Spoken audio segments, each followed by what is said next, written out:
Mga kaalom, magkakabit kami ng takip ng lababo dito sa may Pilar Las Piñas.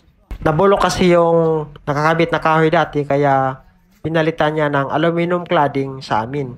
Kung totalin mo yung gastos mo sa kahoy na ikakabit mo kaysa sa ipakabitan mo ng aluminum cladding, halos parehas lang po presyo niya kasi magbabayad ka sa pintura, sa pintor, at ang kagandahan niyan, hindi talaga nabubulok kung aluminum cladding yung ipapalit nyo po mga kaalom. Kung gusto niyo po mag-order po sa amin ay pumunta lang po kayo sa marketplace at i-search nyo lang po yung murang screen door at si Jojo Villar po yung seller. Kung 4 na items po yung orderin nyo po sa amin mga kaalom ay may discount po kayo na 10% po sa kanyang regular price po siya. Matatagpuan po yung shop po namin sa Unit D, Creekside, Green Valley, San Nicolas 3, Bacoor po. Kung may wish po kayo, search nyo lang po yung Alphamart Latero at malapit lang po kami dyan.